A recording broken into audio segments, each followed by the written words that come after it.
Year one of the Paul George experience in Philadelphia was an absolute disaster, but the Sixers star recently opened up on his very own podcast, speaking a little bit of the context of exactly why that is the case, with a new injury coming to light as a possible reason for why he did not get off to the season that he hoped to have. I do want to break down exactly what Paul George was said, a little bit of the expectations for him moving forward, and why I do think people need to relax a little bit on the Paul George conversation. So I do not have the clip for this specifically, but did listen to it through myself. We do know that Paul George is back in action. Podcast P back booming for business, and he is dropping some content here. But what Paul George is doing right in this direction is he had Philadelphia's own Gilly the Kid pop on, and I do not think there is a better guy to be able to articulate the fan experience in Philadelphia than the game that Gilly did give him there. Now, to start off with the report in regards to the injury here, that we do have at roughly the 56:30 mark. Shout out to Harrison Grimm for timestamping and tweeting this out, that Paul George says it turned out he had a torn adductor last season. And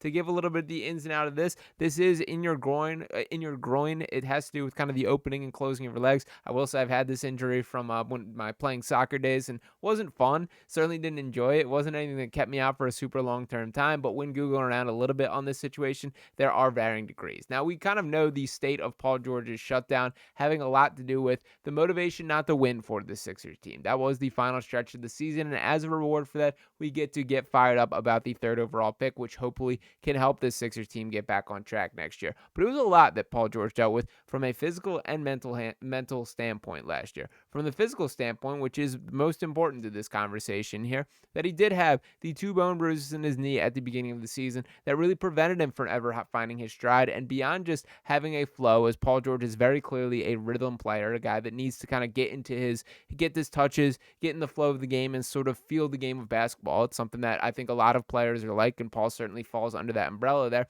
But then this adductor issue that he spoke pretty openly about on the podcast, about it kind of limiting his burst and his cutting, and him just not feeling like things were right there. So we do have a little bit of evidence from that, and I do want to be fair to Paul on some of the circumstances outside of basketball.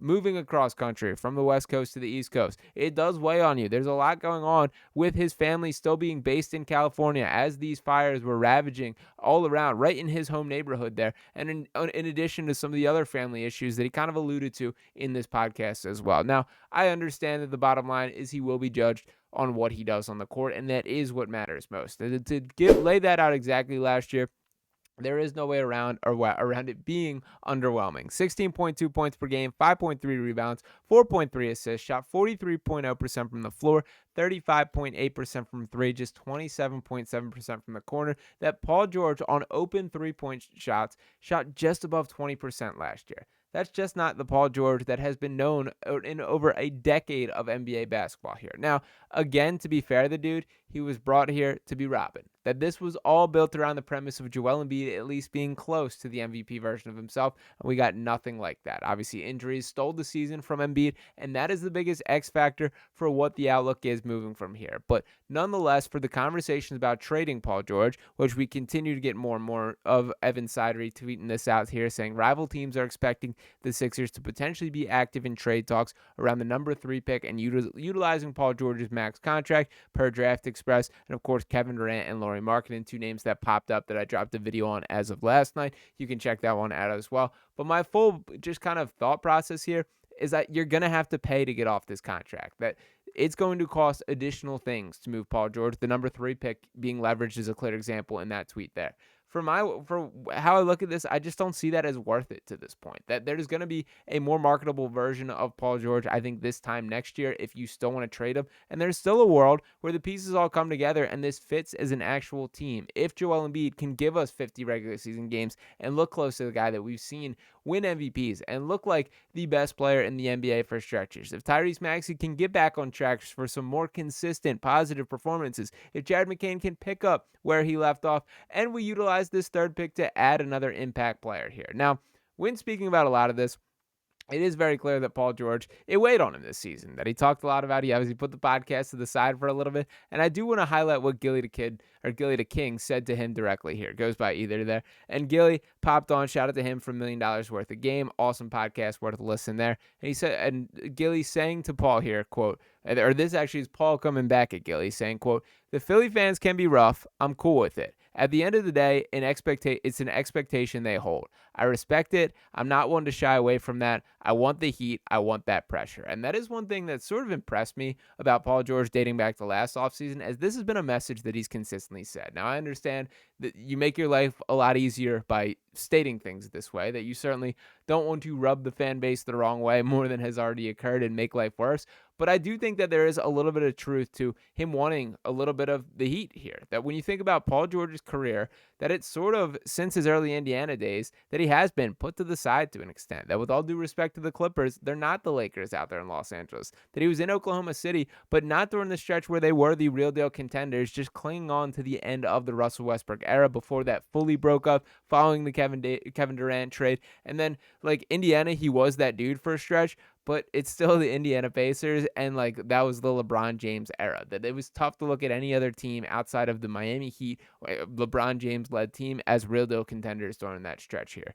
Here in Philadelphia, there is a certainly more zeroed in media market and fan base than I think he's probably ever experienced before. And let's not forget that he is a California kid, a Fresno State kid before that, dating back to college. So that is the pathway that Paul George has taken. This is a new experience from him. And to Gilly's credit here, he kind of went right at him saying, I'm giving you a pass for this year. That the Eagles won the Super Bowl. You guys didn't catch that much heat, but this year, all eyes are on you. And Paul kind of took that in flying colors. And another quote that I did want to highlight, which I think really embodies the Philadelphia spirit in a way that Paul needed to hear, was about Allen Iverson here. And Gilly explains why Philly fans love players who embody the city. He said, quote, Philly fans like to see effort. Allen Iverson will always be the GOAT around this MFer because he put in 100% effort. He compared him to Brian Dawkins here, and that is a point that I think gets lost nationally at times, that guys that are appreciated in Philadelphia are not always the best players. The guys that will become the fan favorites, the players that people fall in love with, the TJ McConnells as a clear example here in Philly, like those are the players that tend to have a connection with the fan base. Paul George did not find that in year one, but this is a multi-season contract for a reason here, and there are plenty of legitimate reasons why the season went south outside of Paul. And for what it's worth, on top of those trade reports we continue to get, we did get this coming out from Sixers Adam here, who I think is a bit more in tap with all this. Shout out to Sixers Adam. And from our guy Philly Sixers Galaxy tweets, the Sixers have given, quote, no consideration to possibly trading Paul George in the third overall pick for players such as Kevin Durant or Lowry Marketing. Quote, a league source told Philly Voice that the team has given no consideration to such possibilities to date. The team appears singularly focused on adding a premium young talent to a core featuring 24-year-old Tyrese Maxey, 21-year-old Jared McCain, and 24-year-old upcoming restricted free agent Quentin Grimes, rather than using the pick as a tool to upgrade its veteran base. Now, the most notable part of this here, for starters, it is pretty clear to connect this like directly to the Sixers front office here, and especially on the heels of them cleaning house with a lot of personnel within that building here. And even talking about the trainers, the communications people, there's been a pretty significant overhaul behind the scenes of what has gone down within the just employees in that organization this offseason here. But it's pretty clear to be able to connect where this is coming from. But the other noteworthy part that I did want to make sure was highlighted is Quentin Grimes is mentioned in this youthful core, which I do think is worth of note there. So hopefully we can brush off a lot of this season or this past season to everything that could go wrong did go wrong for Paul George. There is no way to go but up, and there should be a bit of a little bit more continuity, the players around him knowing what to expect in year two, and we just got to hope for a better performance. I am confident that we will get a better Paul George this year. I think it is fair to accept it will never be the max contract, $53 million guy that the pen to pencil has written in favor of here, that was kind of what the expectations were from a monetary standpoint, that he probably will not produce to that level here, but if he can just be better than he was last year, being a guy that can be a legitimate third fiddle around Joel Embiid and Tyrese Maxey, with the continued immersion of guys like Jared McCain, Quentin Grimes, Ace Bailey, or VJ Edgecomer, whoever you want to talk about with that third pick here, there are the pieces of a potential contending puzzle that you can kind of string together. So to Paul George specifically, do hope that he is doing everything possible to get his body right and prepared for this season, to hope for better injury luck next year across the board with this Sixers team. But I do think it was interesting to note that there was a little bit more going on than he had been alluded to or made public to this point. So let me know what you guys think about all this in the comments. As always, appreciate all you guys for tuning in to us here on Sixers Digest. Make sure you're dropping a like on this video if you have not already, subscribing, dropping your comments, and we'll be back talking to you next time. Peace.